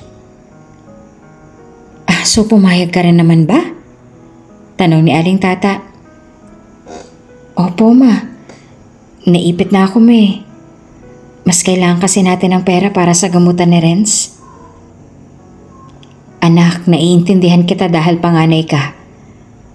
Para bang pasan-pasan mo sa mga balikat mo yung mga pangangailangan ni Renz. Anak, salamat ha. Sobrang blessed ako sa kabutihang loob mo. Pero anak, kung pag-aasawa ng pag-uusapan okay ka ba sa ganito anak? Hindi naman kita nakitang nagdala ng nobya sa bahay. Kaya ako'y talagang nabigla nung nakita ko at nabasa ko sa headline iyong engagement party. Anak, wala akong problema mo ikasal ka sa anak ni Don Antonio. Pero ang concern ko ay ikaw. Alam kong hindi mo gusto magsinungaling. Alam na alam kong nagsastruggle yung puso mo ngayon. Anak, kung maglalagay lamang ito at madungisan ng dignidad mo, alam na alam ko na alam mo ang dapat mong gawin. Naluha na lamang si Theo at niyakap na lamang ang kanyang mama Tata. Ma, salamat ha. Dahil sa lahat ng oras matatakbuhan kita palagi. At salamat sa mga sinabi mo. Huwag po kayong mag-alala ma. Ipagtatapat ko rin naman kay Andy ang tunay na estado ng buhay natin. Gawin mong tama anak. At alam na alam ko na ibibless ka ni Lord. Hindi ka masamang tao anak. Ramdam ko yung pinanggalingan ng sakripisyo mo. Hanggat may pagkakataon anak ay itama ang mali ha? Kailanman, hindi magandang pundasyon ang pagsisinungaling sa kahit na anong relasyon. Maging honest ka lang anak. Pasasaan ba't may i-inlove din sa'yo yung si Andy? Abay pagkagwapo-gwapo mo anak. Mabait at madiskarte pa kaya? Hindi malayo mo in love yung babaeng yun sa'yo anak. Tiwala lang sa sarili at gawin kung ano ang tama anak ha? Salamat sa pagpapalakas ng loob ko ma. Sobrang salamat. Walang anuman anak. Basta ikaw. Ayusin mo na yan bago pa man mahulog ng husto si Andy sa'yo anak, okay? Naku, malabo pong mangyari yun Parang naiinis nga ho yun sa akin dahil dinala ko siya sa site ng kumpanya. First time niyang araw nakapunta doon ma. Hindi rin sanay yung babae yan sa alikabok. Hindi na matigil sa kakabahin kanina. Oh, tapos?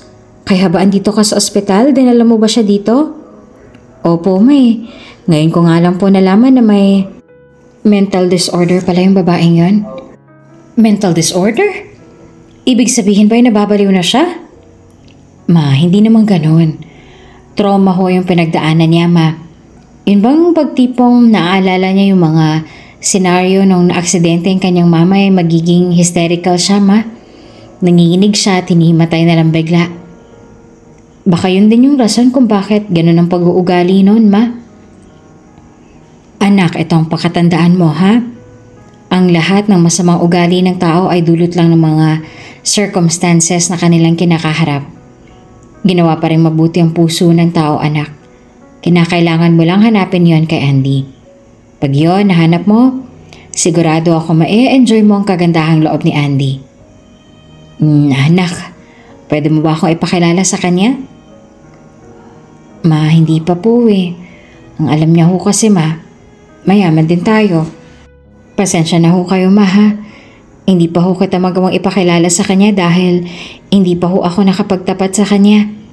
Sobrang kinakabahan nga po ako kasi nahihirapan baga ako magpanggap ng mayaman. Ay, ako ho'y nag-i-English pa madalas sa tuwing magkasama kami. Aba, hindi rin ho pala talaga madaling maging mayaman. Nauubos na ho ata ang baon kong English palagi.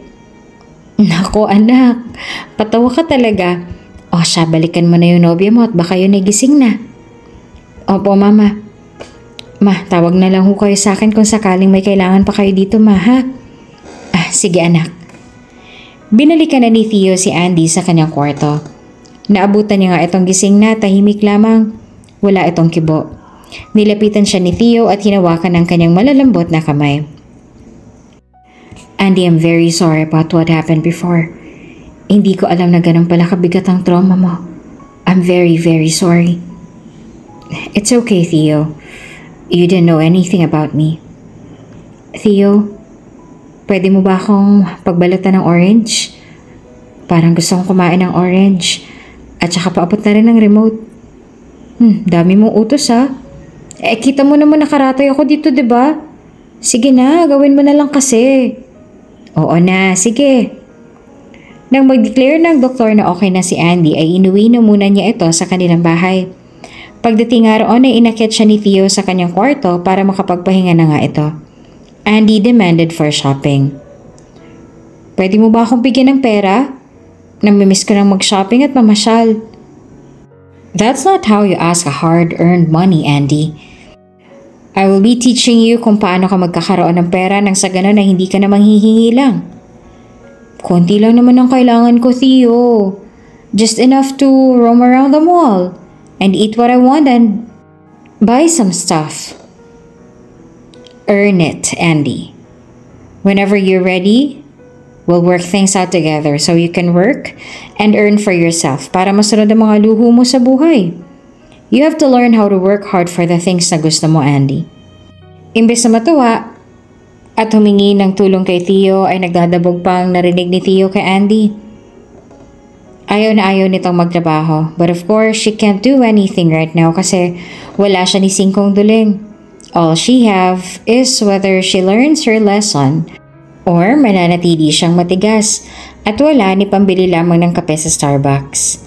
Andy is still trying to figure out how she can earn back her credit cards and her financial abundance. Wala tayong shortcut now, Andy. All I can give you right now is 1,000 pesos meal allowance daily. Malaki na nga yan. You will start there, Andy. Let me know how can I help you with your fear. I'll walk with you para ma-overcome mo yan. Just give me a roadmap how to help you overcome it, Andy. Tumalikod na lamang si Andy but in her heart, she wants her terror to be over. Hindi niya lang alam kung paano niya haharapin yung terrors of yesterday niya. She has been struggling since nung nangyari ang aksidente. How she could get along with people. How she can get along with her fear. Gusto niya rin namang makihalubilo. But something inside her collapsed pag tinatry niya and that she gets so irritated whenever she tries to mingle with anybody. Kaya nga ba hirap siyang makipagkaibigan dahil nauunahan na siya ng mga counts and fears niya. She wanted to tell that kay Theo but she's afraid kung anong magiging reaction ni Theo. She always thinks kasi na walang makakaintindi sa kanya kundi ang mama niya. Matagal na nakatago si Andy sa kumot ng kahapon. Hindi niya nga ma-let go ito dahil sa dami ng kanyang apprehensions. Ever since her mom died, nawala ng lahat sa kanya. She thought she lost a friend and she will never have one again. Kaya nanatili siya sa kanyang shadow. And every time she wants to make friends ay puro lamang judgment ang ina niya. She wanted to spill her heart out kay Theo, but she doesn't know how. All she thinks is her shopping dahil yun ang nagiging coping mechanism niya when she was growing up. Her dad was way too busy building an empire causing time to fly and parang out of the blue nakita na lamang niya si Andy na malaki na and was able to make her own decisions already. After that short talk with Theo, Andy was now determined na lalabas na siya sa kanyang shell. She wants an ordinary life katulad ng mga nakikita niya. She went down from her room and went on their kitchen para maghanap ng food.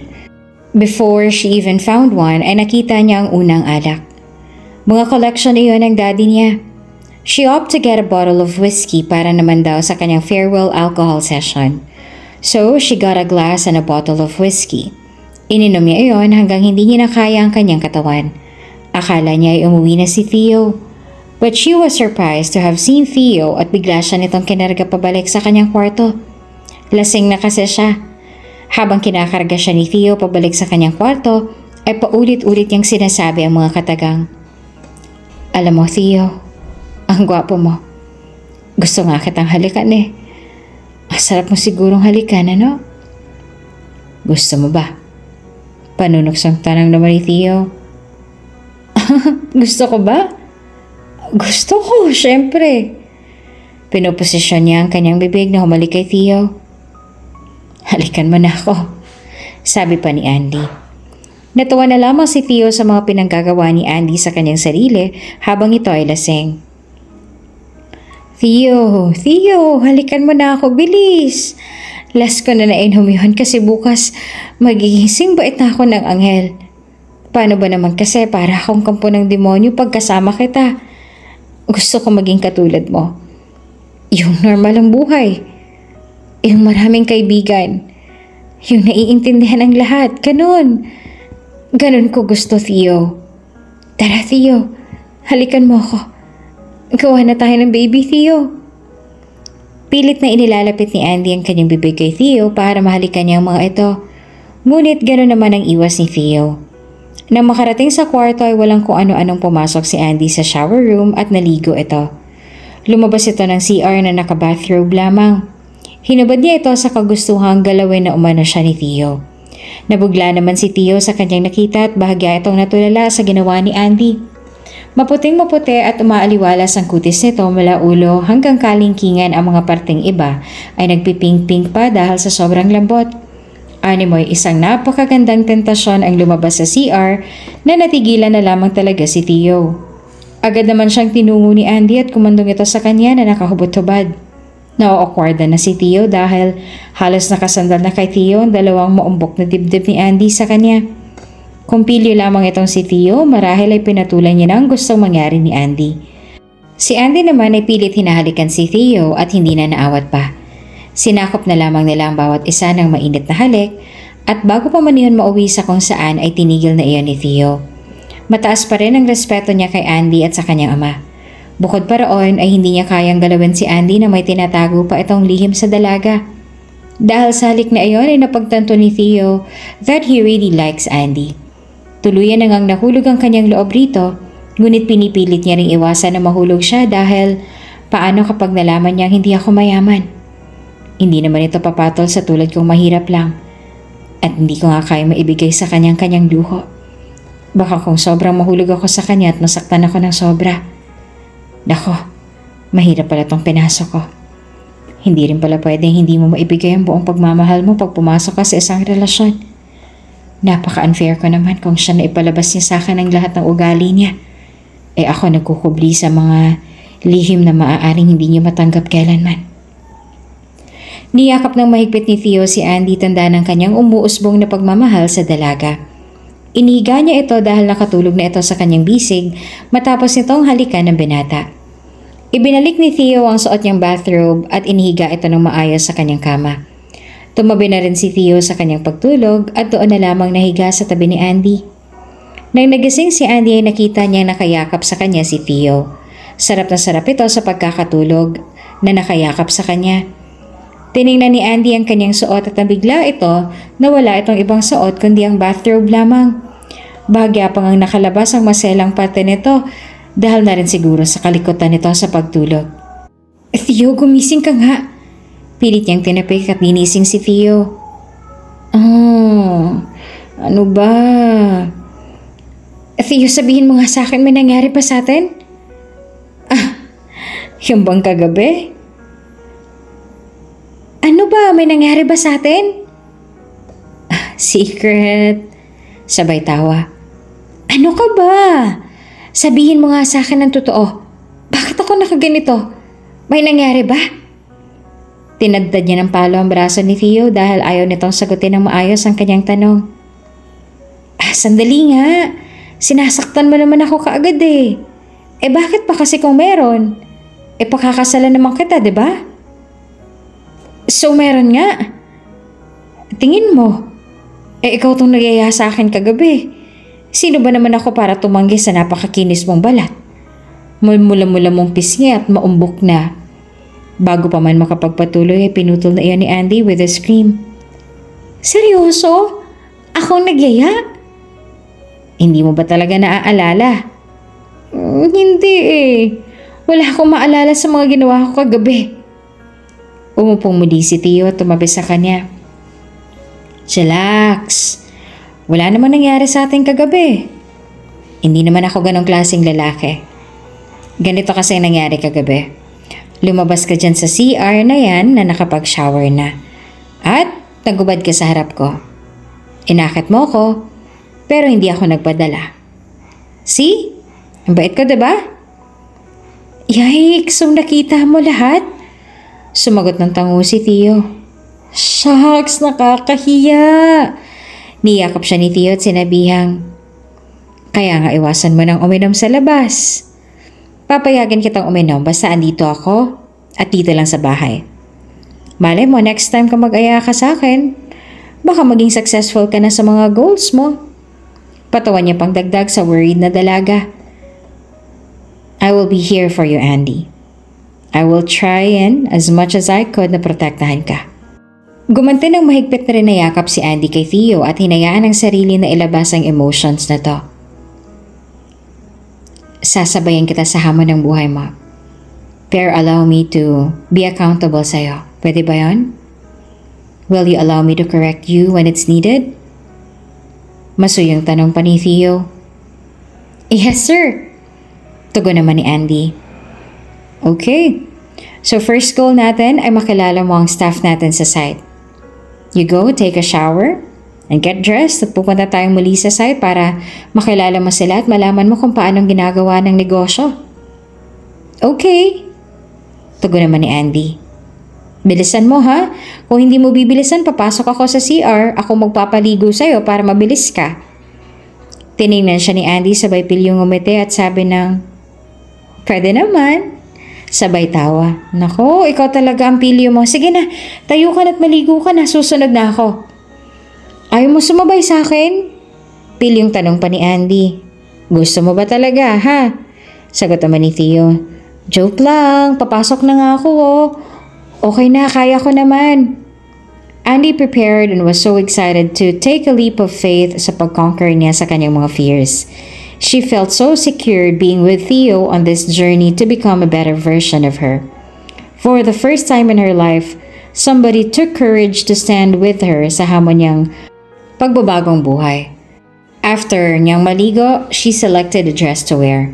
But before even wearing it, inantay niya pa si Theo so she could ask him kung anong susuotin nito sa kanyang pagpunta sa site. Theo, should I wear this white dress or jeans na lang? Jeans would be good. Simple is better. Maganda ka naman kasi.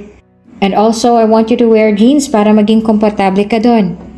Mainit doon at maalikabok. Make sure you bring with you an extra shirt para pag pinagpawisan ka, may pangpalit ka na kaagad. While saying all this, hinawakan ni Theo ang bewang ni Andy at inilapit ito sa kanya para i-hug nito ang dalaga. Ang sarap naman ng hug mo. Parang ayoko na tuloy umalis dito sa kwarto. Babe, huwag mo kong iiwan, okay? Like kahit kailan, you won't leave me kahit matanda na tayo?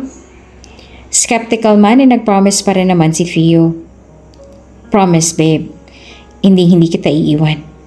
Kahit pumuti pa ang buhok natin at maubos na mga ipin natin. I'll stay by your side, babe. Promise yan ha? Kiss mo nga ako. Seal mo nga yung promise mo sa akin with a kiss. Sige na. Hinalikan nga ni Theo ng makailang beses si Andy. Tandaan ang kanyang pangako sa nobya. Babe, hug ulit. Paglalambing pa ni Andy. Kung saan-saan na naman mapupunta tong usapan natin to. Sige na, tapusin mo na yan at aalis na tayo. Ay, sandali. Isang hug pa ulit. Paglalambing pa ni Andy. May bata itong naglalambing sa kanyang fiancé. Tumungo na ngang muli si Theo at Andy sa construction site at ipinakilala na ni Theo si Andy sa lahat ng staff nila doon. All along, hinahawakan ni Theo ang kamay ni Andy. She continually experienced excessive sweating of palms and minsan nanginginig ito while she was having a conversation with some staff. Unti-unti siyang iniwan ni Theo while kausap niya ang admin head ng site na si Janine. Before siya iniwan ni Theo, he whispered, "You're doing great. Just keep it up. I love you." Pinisil ni Andy ang kamay ni Theo, giving an eye on him, na parang nangungusap ang mga mata nito at gusto nitong sabihin na, "Dito ka lang, don't leave me." Pero nag-whisper si Theo sa kanya ng, "Kaya mo yan, you're doing great." Tumango na lamang si Andy at nagpatuloy sa pakikipagkapwa. Not long enough ay naiwan ng muling mag-isa si Andy sa couch ng office. Naabutan niya doon si Theo at muli niyang hinawakan ang kamay nito sabay sabing, "Hungry ka na?" Masuyang tanong ni Theo. Hindi pa naman." "Oh, bakit mag-isa ka dito?" Tanong ni Theo kay Andy. Tapos na kasi kami mag-ikot sa buong site. Medyo hindi ko na alam kung ano pang sasabihin ko sa kanila kaya pumasok na ako dito." "Okay lang yan, you did great. And because you did great, yan doon ka sa akin. I'll hug you again." "Yay! I want your hug, Theo." Sabi pa ni Andy. "Come here, I'll give you a lot of it, if that's what makes you happy." Kinandong na nga ni Theo si Andy at pinuno ng halik ang labi at pisngi nito. Sobrang malambing silang dalawa sa isa't isa, and Andy felt so good with it. Nakita naman sila ni Don Antonio through the glass window sa office ni Janine, and he was happy seeing his daughter na meron ng nakakahalubilong tao. Love can truly change even the hardest heart in the universe. Ibang klase ka talaga. As usual, love wins. Nasabi na lang ni Don Antonio. Suddenly, Theo stood with Andy sa kanyang change of heart. Little by little, Andy changed. She now was friends na minsan niya rin nakakabonding. Naging obedient din siya kay Theo dahil hindi na siya umiinom sa labas, lalong-lalo na kung hindi niya kasama si Theo. Her credit card is still off at hindi niya pa rin ito nagagamit, and she learns to save all the money na ibinibigay sa kanya ni Theo. She tried not to ask for more. Although there has been days na talagang umaandar ang pagiging bratinela niya, ay somehow she listens to Theo whenever Theo corrects her. Well invested na ang dalawa sa isa't isa. At tuwang-tuwa naman si Don Antonio sa changes na nakikita niya sa kanyang anak. Minsan ay pinagluluto niya rin ang kanyang daddy at si Theo ng dinner. Sabay nilang kinain ang mga luto ni Andy. She exerted effort to learn how to cook, and so far, masarap rin talaga ang mga niluto niya. Sometimes, Theo even challenged her to cook under budget at masaya naman niya itong ginawa. Nabawasan na rin ang pagiging palautos nito. Lahat sa kanilang mansyon ay natuwa sa mga changes na nakita niya kay Andy. Tuluyan na nga rin bumalik si Yaya Nora nang tinawagan siya ni Andy para bumalik. First time yun sa buhay ni Yaya Nora na si Andy na mismo ang nagdemand ng kanyang presence. In her one of medical therapy, nakita ni Andy si Theo sa ospital kung saan siya nagte-therapy. Mabilis itong naglalakad kaya hindi niya narinig si Andy na tinawag ang pangalan niya. Sinundan na lamang niya si Theo and found out that he was helping somebody in the hospital na may sakit. Andy listened through their conversation dahil naiwang bukas ang pinto ng kanilang kwarto. And he heard from there how caring and loving Theo was. Hindi na pumasok si Andy. But Andy heard the conversation with his mom regarding confessing out the truth. "Anak, nasabi mo na ba kay Andy yung totoo?" "Hindi pa nga po, Nay eh. Nahihirapan nga po akong tumiming. Mahal na mahal ko na po si Andy, Ma. Ayaw na ayaw ko na ho siyang mawala sa akin. Ang hirap nga, Ma eh. Bawat araw na lumilipas, nakikita ko siyang nilalabanan ng struggles niya. At tama kayo, Ma. Ang ganda ng puso ni Andy. Ayaw ko masaktan si Andy, Ma." "Anak, mismong pag-ibig ang maghahanap ng paraan kung paano kayong dalawa pagbubuklo rin despite of your differences. Makikita mo, anak, kung gaano kaganda ang pag-ibig. Patuloy mo lang siyang mahalin at ipagdasal nating bigyan ka ng Panginoon ng lakas para sabihin ang totoo kay Andy." Tahimik lang si Andy sa labas, ngunit curious na nga rin ito kung ano ba yung katotohanan dapat niyang malaman. "Salamat po, Ma. Ma, hindi na po ako magtatagal ha. May mga gagawin pa po kasi ako." ilang araw na lang ay kasal mo na anak. Ready ka na ba?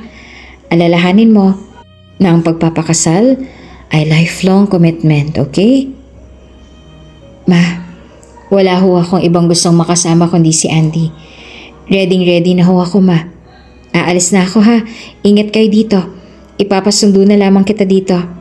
Renz, palakas ka ha. Mamarcha ka pa sa kasal ko. Lumabas na nga ng kwarto si Theo at gulat na gulat ito na makita niya si Andy sa labas ng pinto. Uy, Andy, you're here? Oo eh. Kakatapos lang ng shots ko from my psych doctor. Sakto nakita kita papunta dito. Sumunod na ako kasi tinawag kita. Hindi mo naman ako narinig kaya I followed you. Theo was a little awkward dahil maaaring alam na nito ang katotohanan at baka tanungin siya nitong bigla tungkol sa kanyang tinatagong sikreto. Kumain ka na ba? Mag-lunch tayo? Sige, tara. Nakatitig lang si Andy na tumugon sa kanya. Yes, my love? Do you want anything? Tanong pa ni Theo. Wala. When are you going to introduce me to your mom? Si Mama? Malapit na. I'll introduce you to her soon. Siguro before our wedding. Sige. What is she like? Magugustuhan niya kaya ako? Of course naman, baby ko. Magugustuhan ka ni Mama. Sabik na nga yung makilala ka eh. Okay. I'll wait ha. Opo. Hinawakan niyang kamay ni Andy sabay halik dito at sabi na, I love you, Andy, my baby. I love you too. Ulitin mo nga. Parang ang tamis eh. Ngayon mo lang sinabi sa akin ng salitang yan. Paglalambing ni Theo. I love you, babe. I love you. Inilapit niya ang kanyang mukha at hinalikan ng paulit-ulit si Theo kahit pa nagda-drive ito. 3 more days before the wedding ay nagkaroon ng bridal shower si Andy. Hinost iyon ng mga naging kaibigan niya sa opisina sa site. They were all happy at masayang-masaya si Andy. Her friends even told her of their impression towards her. Hindi nila inakalang mabait pala talaga si Andy. Theo was invited rin sa bridal shower. He came late. After the program ay pumasok si Theo with a bouquet of flowers at umiiyak. Andy was confused at bakit siya umiiyak. Babe, why are you crying? Tanong ni Andy. Once and for all, I want to be honest with you, babe. At sa lahat sa inyo dito na kaibigan ni Andy. Sobrang kinakabahan si Andy dahil baka married na nga sa iba si Theo or something that would lead to cancellation ng kanilang wedding. Hinawakan niya ang kamay ng nobyo. What is it, babe? Kinakabahan ako. Sabi pa ni Andy. Babe, Andy, you might hate me after this. Mahal kita, Andy. Mahal na mahal. At hindi ko kaya magsinungaling sa'yo dahil mahal na mahal kita. Andy, ipinagkasundo lamang ako ni Don Antonio sa'yo in exchange of pampaggamot ng kapatid ko na may leukemia. Andy, mahal na mahal kita. Pero hindi ako mayaman. Mahirap lang kami at hindi ko kayang ibigay ang marangyang buhay na naibigay ng daddy mo sa'yo. Hindi ko alam kung matatanggap mo pa ako after nito. Andy, I'm so sorry kung nagpretend ako sa'yo. Pero yung pagmamahal ko sa'yo, totoong-totoo yun, Andy. But I'm very, very sorry. Tumalikod si Andy para ilagay ang bouquet na dala ni Theo at yakapin niya ito ng mahigpit. Kaso nang tumalikod ito ay nakita niya na lamang na tumatakbo ng palayo si Theo. Palabas na nga ito ng hall nang makita niya. Pilit niyang hinabol si Theo pero hindi niya ito naabutan sa labas. Umiiyak na lamang nang umiyak si Andy sa loob ng hall. Hindi niya halos maintindihan ang kanyang nararamdaman ng gabing yon. Iyak siya ng iyak dahil hindi niya na alam kung saan pahahanapin si Theo. Hindi na magmamatter sa kanya kung may pera man si Theo o wala. Ang importante sa kanya ay ang maikasal siya kay Theo. Lumipad ang 2 araw ng paghahanap ni Andy kay Theo pero hindi niya nahanap ang nobyo. Bumalik siya sa ospital at nagbabaka sakaling makita niya si Theo doon pero wala na rin sila doon. Nakadischarge na rin ang kapatid nito sa hospital na yon. Andy has nothing left but to ask her dad na si Don Antonio to go look for Theo. Dad, please look for Theo. Dad, bring him back to me, please. I will call my friend anak to locate kung nasaan si Theo at ang pamilya niya, okay? I have some staff noon na nakakaalam ng bahay nila. I'll call him and I'll have him accompany you doon kina Theo. Don Antonio called one of his longtime staff na kamag-anak rin umano ni Theo and he knew where Theo was living with his family. Agad-agad namang iniutos ni Don Antonio na sunduin ang anak niyang si Andy at samahan ito papunta sa probinsya ni Theo. Hindi na nga nagsaya ng oras si Andy at tinungo na nila ang probinsya ng Cavite. Sa Noveleta, sa isang liblib na lugar doon ay nakatirang pamilya ni Theo. Naabutan niya nagpapaaraw si Ren sa labas ng kanilang bahay, samantalang si Theo naman ay abalang nagwawalis ng kanilang bakuran. Pagkahinto ng sasakyan ay nagtatatakbo si Andy na tumungo sa gate na gawa sa kawayan ng kanilang bahay. Tinawag niya kaagad si Theo. Theo! Babe! Lumingon si Theo at nabigla sa kanya nakita. Andy, anong ginagawa mo dito? Gago ka ba? Papakasalan mo pa ako, diba? Bakit mo ba ako iniwan? Sabi mo sa akin, hindi mo ako iiwan. Bakit iniwan mo ako? Naiiyak nitong sabi sa binata. Tinungo naman siya agad ni Theo at pinunasan ng kanyang mga luha. Babe, hindi naman magmamatter sa akin ang pera mo eh. Hindi ko rin naman hinahangad na ibigay mo sa akin ang naibigay na ng daddy ko sa akin. Ikaw naman yung gusto ko, hindi ko anong meron ka. Kontento ako sa'yo, babe. Uwi na tayo, please. Promise mo sa akin na hindi mo na ako iiwan tapos ngayon bigla mo na lang akong iniwan sa ere. Gago ka talaga. I'm sorry, babe. Akala ko kasi talaga hindi mo ako matatanggap. Sorry, no. Opo, uuwi na tayo. Papakasalan kita, babe. I'm sorry. I'm sorry. Nakatingin naman ng kanyang mama tata at ang kanyang tatay na dati rin driver ni Don Antonio. Nilingong muli ni Theo ang mama at papa niya at binigyan naman nila ng approval ang binata. Anak, diba sabi ko sa'yo, misteryoso ang pag-ibig. Hindi mo alam kung ano ang pwedeng gawin ito sa'yo. O sige na, ayusin mo na mga gamit mo at umalis na kayo. Kami susunod na lamang bukas. Sabi ni Mama Tata. Niyakap niya si Mama Tata at sinabing, "Thank you po, tita." Sabi naman ni Andy. Ano ka ba, mama nang lang itawag mo sa akin. Magiging asawa ka na ng anak ko. Salamat sa tunay na pagmamahal, anak. Naway tumagal ang inyong pagmamahalan at bigyan niyo agad kami ng apo, ha? Dali-dali nang umuwi ng Maynila ang dalawa at nag-prepare na nga sila para sa kanilang kasal. Nang gabing yon ay magkasamang natulog ang magnobyo. Pinuno nila ang bawat isa ng yakap at halik. Pabiro pang sinabi ni Andy na, Babe, sige na. Gawa na tayo ng baby para hindi mo na ako iwan. Kasi kung iiwan mo ako, ipapahanap kita sa goons. Pabirong tugon pa nito habang nakayakap sa nobyo. Bukas na, pagkatapos ng kasal. Hindi kita titigilan hanggang sa makabuo na tayo. Sa ngayon, halika dito. Yakap na lang kita. Hindi kita iiwan, babe. I love you so much.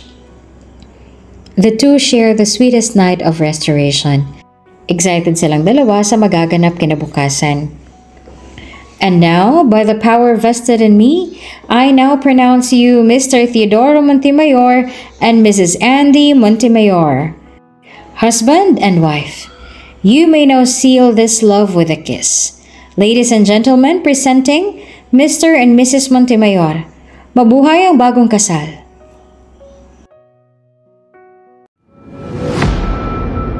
Kung bago ka pa lang sa channel na ito, Ate Jane TV, huwag kalimutang pindutin ang notification bell and subscribe button. Sana po hindi naman malaking abala sa inyo ang pagpindot ng subscribe button dahil ang kapalit po nito ay ang pagsuporta para makapag-produce ng mga libreng stories sa mga channels ni Ate Jane. Maraming salamat!